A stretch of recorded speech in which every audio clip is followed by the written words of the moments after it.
Jangan sakit terlalu terlambat, atau terlalu cepat sembuh. Ada dua cara untuk bahagia, kita bisa mengurangi keinginan kita atau menambah kemampuan kita. Entah akan berhasil, hasilnya sama, dan setiap orang harus memutuskan untuk dirinya sendiri, dan melakukan apa yang kebetulan paling mudah. Jika Anda menganggur atau sakit atau miskin, betapapun sulitnya mengurangi keinginan Anda, akan lebih sulit untuk menambah kemampuan Anda. Jika Anda aktif dan makmur, atau muda, atau dalam kesehatan yang baik, mungkin lebih mudah bagi Anda untuk menambah kemampuan Anda daripada mengurangi keinginan Anda. Tetapi jika Anda bijaksana, Anda akan melakukan keduanya pada saat yang sama, tua atau muda, kaya atau miskin, sakit atau sehat.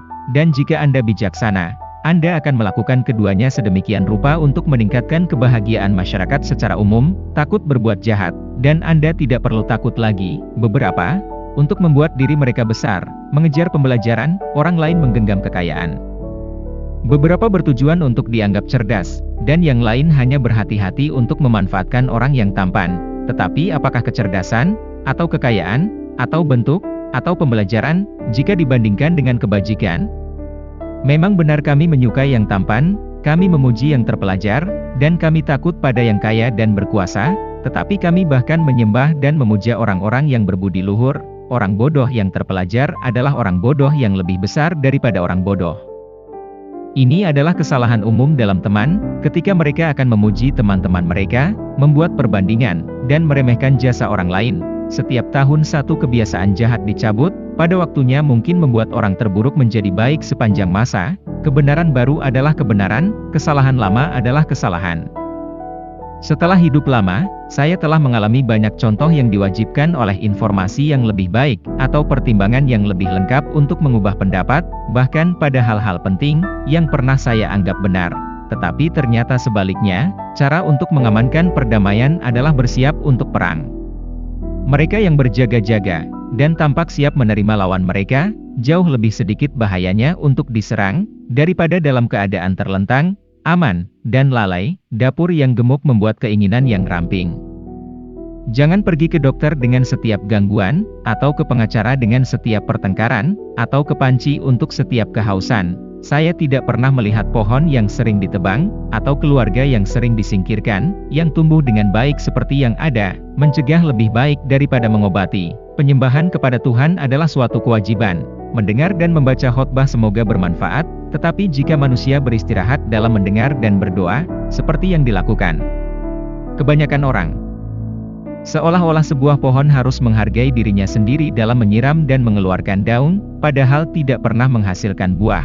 Makan untuk hidup, bukan hidup untuk makan. Pembicara yang hebat mungkin bukan orang bodoh, tetapi dia adalah orang yang bergantung padanya. Ketika Anda cenderung untuk memiliki pakaian baru, perhatikan terlebih dahulu yang lama, dan lihat apakah Anda tidak dapat menggantinya tahun lain, baik dengan menggosok, menambal, atau bahkan menambal jika perlu. Ingat, tambalan di mantel Anda, dan uang di saku Anda, lebih baik dan lebih dapat dikreditkan, daripada tulisan di punggung Anda, dan tidak ada uang untuk melepasnya. Ketika ada begitu banyak yang harus dilakukan untuk diri Anda sendiri, keluarga Anda, dan negara Anda, bangunlah setiap hari. Jangan biarkan matahari melihat ke bawah dan berkata, menjijikkan di sini dia berbaring. Jangan salah memberitahu dokter atau pengacara Anda. Mengharapkan orang menjadi baik, adil, bersahaja, DLL, tanpa menunjukkan kepada mereka bagaimana mereka seharusnya menjadi demikian, tampaknya seperti amal yang tidak efektif yang disebutkan oleh Rasul, yang terdiri dari mengatakan kepada yang lapar, kedinginan, dan telanjang, kamu diberi makan, kamu dihangatkan, kamu diberi pakaian, tanpa menunjukkan kepada mereka bagaimana mereka seharusnya mendapatkan makanan, api atau pakaian. Dia adalah dokter terbaik yang mengetahui ketidakberhargaan sebagian besar obat.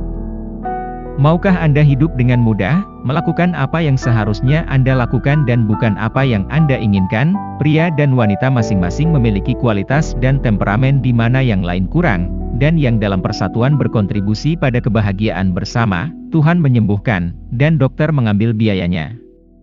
Dia yang dikenal membayar tepat waktu dan tepat pada waktu yang dia janjikan, dapat setiap saat, dan pada setiap kesempatan, mengumpulkan semua uang yang dapat disisihkan oleh teman-temannya. Ini terkadang sangat berguna, ketika saya dipekerjakan dalam melayani orang lain. Saya tidak memandang diri saya sebagai pemberi bantuan, tetapi sebagai pembayar hutang. Saya telah menerima banyak kebaikan dari orang-orang kepada siapa saya tidak akan pernah memiliki kesempatan untuk membuat pengembalian langsung sedikit pun, dan belas kasihan yang tak terhitung jumlahnya dari Tuhan, yang jauh di atas yang diuntungkan oleh layanan kami.